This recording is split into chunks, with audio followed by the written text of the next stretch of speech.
औज़ुबिल्लाहि बिस्मिल्लाहिर्रहमानिर्रहीम। जी, हमने जो सीरीज शुरू की है आपको एफिलिएट मार्केटिंग में कामयाब बनाने के लिए, कोच करने के लिए, उसका लेक्चर नंबर 2 है। आपकी मुकम्मल तवज्जो मुझे चाहिए होगी। पहले लेक्चर में हमने ये जाना कि अगर हम एफिलिएट मार्केटिंग से कामयाब होना चाहते हैं, हम एफिलिएट मार्केटिंग में कामयाब होना चाहते हैं, तो हमारे पास एक स्ट्रॉन्ग वजह होनी चाहिए कि मैं ये कर क्यों रहा हूँ। स्ट्रॉन्ग वाई होनी चाहिए। वो घर है, गाड़ी है, बंगला है, कोठी है, कार है, प्रॉपर्टी बनानी है, अपना जाती बिजनेस करना है, गोल्ड खरीदना है जो है, और उसकी अमाउंटें निकाली हुई, और वो अमाउंटें आपके पास लिखी हुई हो कि मैंने इतने पैसे कमाने हैं। क्यों? इसलिए कि ये करोड़ों रुपए कमाने का बिजनेस है। महीना चलाने के लिए खुदारा एफिलिएट मार्केटिंग ना करें, अपनी जिंदगी को सेटल करने के लिए एफिलिएट मार्केटिंग करें, अपने ख्वाब पूरे करने के लिए एफिलिएट मार्केटिंग करें। लेकिन पहला स्टेप तो आपने बेशक उठा लिया कि जी ये मेरी रीजन है, लेकिन आज हम स्टेप 2 लेक्चर 2 में जानेंगे, ठीक है। और ये सीरीज आगे चलती चलती फिर कंप्लीट होगी। तो इस पूरे कोर्स के एंड पर आप ना सिर्फ एफिलिएट मार्केटिंग करना है कि हर हुनर को सीख चुके होंगे, बल्कि स्टार्टअप भी कर चुके होंगे, आपके पास प्लेटफॉर्म भी होगा। So let's start. के दूसरा कौन सा इंपॉर्टेंट स्टेप है जिसके बगैर आप कभी भी कामयाब नहीं हो सकते, और वो इंपॉर्टेंट स्टेप है पॉजिटिविटी। अगर आप पॉजिटिव नहीं है, कभी भी कामयाबी आपके कदम नहीं चूमेगी, आप कामयाब नहीं होने वाले।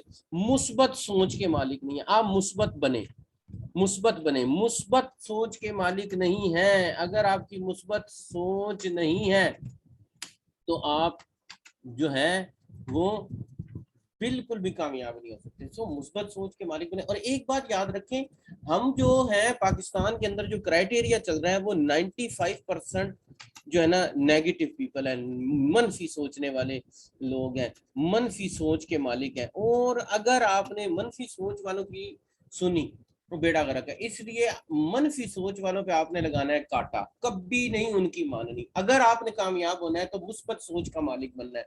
मैं यहाँ पर आपको कहानी सुनाता हूँ बहुत। ये कहानी आपको पता चलेगा कि मुस्बत सोचने के फवायद क्या होते हैं। ये दो दोस्तों की कहानी है। ये दोनों दोस्त जो थे ना, बहुत ज्यादा अपनी लाइफ में सेटल थे, गांव में अपनी जिंदगी गुजार रहे थे। एक दिन दोनों ने फैसला किया कि यार गांव में बड़ी जिंदगी गुजार ली, चलो आओ शहर जाते हैं, ठीक है ना। किसी शहर में चलते हैं, वहां जाकर अपना कारोबार करते हैं और वहां पर अपने आप को सेटल करते हैं, सिटी में जाते हैं। अब उन्होंने बोला कि हम सिटी में जाते हैं। अब दोनों के पास पैसे का कोई जरिया नहीं था सिवाय इसके कि उनके पास अपनी अपनी बेगमात से बात करें कि हमारे पास जो घर में गोल्ड पड़ा हुआ है ना, वो गोल्ड बेच देते हैं और उससे निकलते हैं, शहर जाते हैं, वहां किराए पर चीज लेते हैं, जानवर लेते हैं, क्योंकि हमें जानवरों का तजुर्बा है। मवेशी रखेंगे वहां पर और डेयरी का कारोबार करेंगे और वेल सेटल हो जाएंगे। अब क्या हुआ, अगले दिन दोनों जो है ना, दोनों दोस्तों ने जो है वो एक जगह मुकर्रर की कि भाई फलां जगह पे हम दोनों ने मिलना है। अब जब वो दोनों फलां जगह पे मिलने की बारी आई, वहां पर सुबह सुबह एक दोस्त पहुंच गया, दूसरा तो आया ही नहीं। दूसरा नहीं आया, ये खड़ा खड़ा इंतजार करता रहा। बहरहाल बेगम का सोना लेकर ये शहर पहुंच गया। शहर जाके उसने उसे बेचा, वहां पर फिर अपनी फैमिली को भी साथ ले गया। यही सोचता रहा यार मेरा दोस्त मुझे मिलने क्यों नहीं आया। लेकिन बहरहाल इसने शहर जाकर अपना काम सेट कर लिया और इतना बिजी हुआ है कि 5 सालों में जो है ना उसने अपनी जिंदगी सेटल कर ली। बल्कि अपनी तो अब लाइफ स्टाइल में उसके सिविक भी आ चुकी हुई थी। तो वो अपनी सिविक पर 5 साल के बाद गाँव जब वापस पहुंचा, ठीक है ना, विलेज में जब वापस पहुंचा, और विलेज में पहुंचने के बाद वो अपनी सिविक लेके जा रहा था, तो उसकी सिविक जो है ना खड्डे में एक जगह पे फंस गई। उसने चार चार बंदे खेतों में काम कर रहे थे, उसने उनको आवाज दी कि यार जरा इधर आना। अब वो चारों आए, उन्होंने इसकी सिविक को धक्का लगाया। तो उन चारों में से एक तो इसका दोस्त था। तो दोनों के आपस में जब निगाहें टकराई तो दोनों दोस्तों ने एक दूसरे को जो है ना वो क्या नाम है, गले लगा लिया एक दूसरे को। और दोनों के दरमियान ये बात क्या होना शुरू हुई कि भाई जी तुम यार तू तो बहुत सेटल हो गया। उसने कहा हाँ यार, मैं तो वो भी शहर में होता हूँ और मैं अल्हम्दुलिल्लाह बेहतरीन लाइफ को एंजॉय कर रहा हूँ, और तुम जो हो क्यों उस दिन नहीं आए थे। उसने कहा मैं उस दिन आना चाहता था। मैंने रात को बेगम से बात की कि ऐसे सोना ले जाकर बेचेंगे, शहर में कारोबार करेंगे। लेकिन मेरी बेगम ने कहा तुमने एक लम्हे को भी ये सोचा है कि तुम शहर जाके मेरा सोना भी बेच दो। शहर जाके बेच के उधर जाकर जनाब मवेशी लो। अगर वो मवेशी मर गए, सब कुछ बर्बाद हो जाएगा। मैंने कहा बात तो तूने ठीक की, वाकई से तो जिंदगी खराब हो जाएगी हमारी। तो इसीलिए मैंने फैसला किया कि मैं नहीं जाऊंगा। तो कहता है यार, दूसरे दोस्त ने कहा, जिस जो कामयाब हो चुका था, जिसके पास अपनी सिविक थी, उसने ये बोला कि यार यही सेम बात मेरी मिसेस ने मुझे की थी कि भाई अगर हम जो है वो उसने मुझे मेरी, अगर ये मवेशी मर गए क्या होगा, हम सारा कुछ खराब हो गया, कारोबार ना चला तो क्या होगा। तो कहता है मैंने उसको, बेगम को बोला कि अगर कारोबार ना चला तो जिस हालत में हम उसी हालत में रह जाएंगे, क्या है, ज्यादा तक इसका नुकसान हो जाएगा, ये दुख तो नहीं होगा ना कि यार हमने अपनी जिंदगी को बनाने के लिए कुछ नहीं किया। हाँ सोच, अगर अगर नुकसान ना हुआ और हम कामयाब हो गए तो फिर क्या जिंदगी होगी।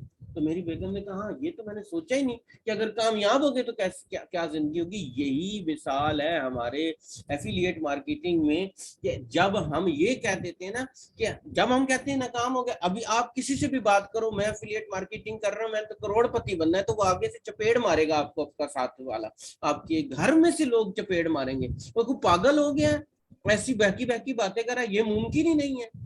मैं भाई अगर ये मुमकिन हो गया तो मैं अब आपको एक और छोटी सी कहानी बनाता हूँ, क्योंकि मुस्बत सोचोगे तो नतीजा निकलेगा। ये कहानी है, ठीक है ना, दो बंदर बंदरी की कहानी है। बंदर और बंदरी जो है ना, वो एक कुएं पे बैठे हुए थे, कुएं की मुडेर पे।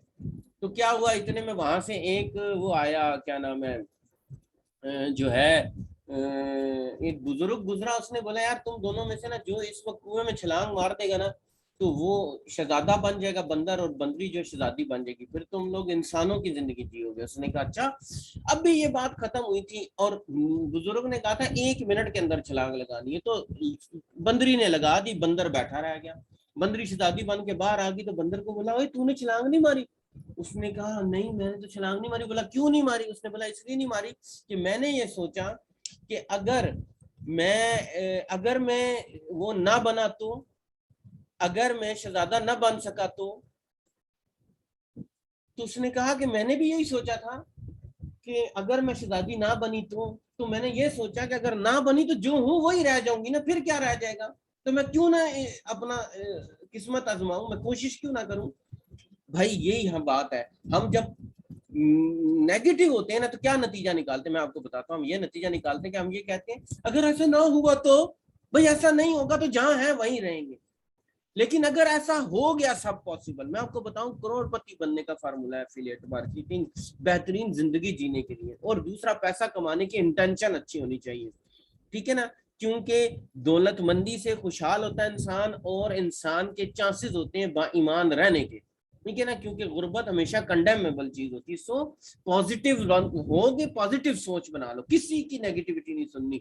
दूसरी चीज, आखिरी कहानी सुनाता हूँ जिसका बहुत बड़ा एडवांटेज होने वाला है आपको और मुझको पॉजिटिव बनाने में। ये कहानी है 5 जो है ना वो मेंढकों की कहानी है, ठीक है ना।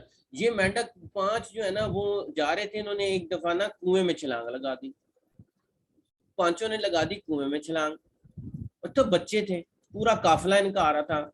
अब वो जनाब जो काफिला, इन 5 बच्चों ने जब कुएं में छलांग मार दी तो ऊपर से 5 ने ट्राई करना शुरू होगी कुएं से बाहर आने की, बाहर आने की। लेकिन हुआ क्या, हुआ ये कि जो ऊपर सारे बैठे हुए थे ना मेंढक, उन्होंने बोला ओए तुम नहीं कर सकते हो, तुम पागल हो गए हो, क्या है अब वही तुम्हारी जिंदगी, कुएं में ही तुम रहोगे, यहाँ से बाहर आना नामुमकिन है।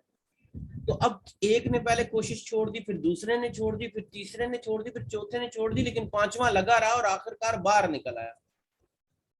तो जो 5वां मेंढक था वो बाहर निकल आया। जब बाहर निकल आया तो वो जो है ना ये वाला मेंढक है, ये देख रहे हैं ये कितना जबरदस्त किस्म का मेंढक, ये बाहर निकल आया। जब बाहर निकल आया ना तो इसने सारे लोग हैरान हो गए कि यार ये कुएं से बाहर आ गया।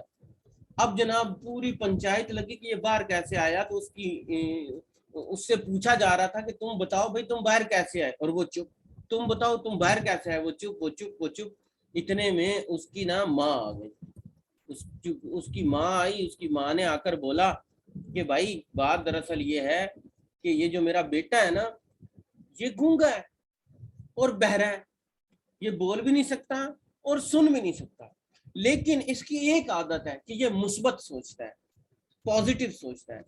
जब तुम लोग बोल रहे थे तुम ये नहीं पार कर सकते, ये बार बार ये सोच रहा था कि मुझे सारे लोग कर रहे हैं कि तुम कर सकते हो, तुमने हिम्मत नहीं हारनी, और ये लगा रहा, और जब और ये कुएं से बाहर आ गया और वो चारों कुएं के अंदर ही रह गए। बस यही बात होती है, जब हम अपने मन की सुनते हैं ना, और हम अपनी मेहनत करते हैं और हम कोशिश लगे रहते हैं, हमें डेफिनेट कामयाबी मिलती है। और एफिलिएट मार्केटिंग 110% कामयाबी का एक बेहतरीन फार्मूला है। सो अगर आपने एफिलिएट मार्केटिंग में कामयाब होना है तो आपको लोगों की नहीं सुननी, अपने दिल की सुननी है। क्योंकि अगर लोगों की सुनेंगे तो वही होगा जो उन 4 मेंढकों के साथ रहा, अपने कुएं में ही रह जाएंगे, कभी कुएं से बाहर नहीं निकल सकेंगे, कहानी होगी खत्म, पैसा हो गया आजम। लेकिन ये जहन में रख लो, लेक्चर नंबर 2 में हमने सीखा कि अगर एफिलिएट मार्केटिंग जैसे करोड़पति बनाने वाले प्रोफेशन के अंदर अगर आपने अपना कदम जमाने और कामयाब होना है, तो पहला काम आपने सीख लिया कि वजह होनी चाहिए क्यों कर रहे हैं, तो गोल्स बनाएं।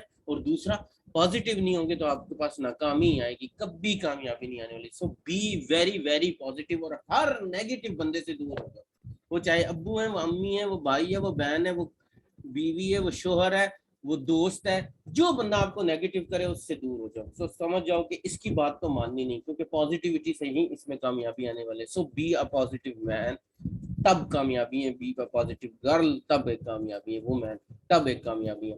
पाकिस्तान की खुशहाली में किरदार अदा करें, खुद को खुशहाल बना लें, पाकिस्तान खुशहाल हो जाएगा। लेक्चर नंबर 3 को सुने ताकि आप सीख सकें नेक्स्ट स्टेप एफिलिएट मार्केटिंग में कामयाब होने का क्या है। अस्सलाम वालेकुम रहमतुल्लाह। पाकिस्तान जिंदाबाद।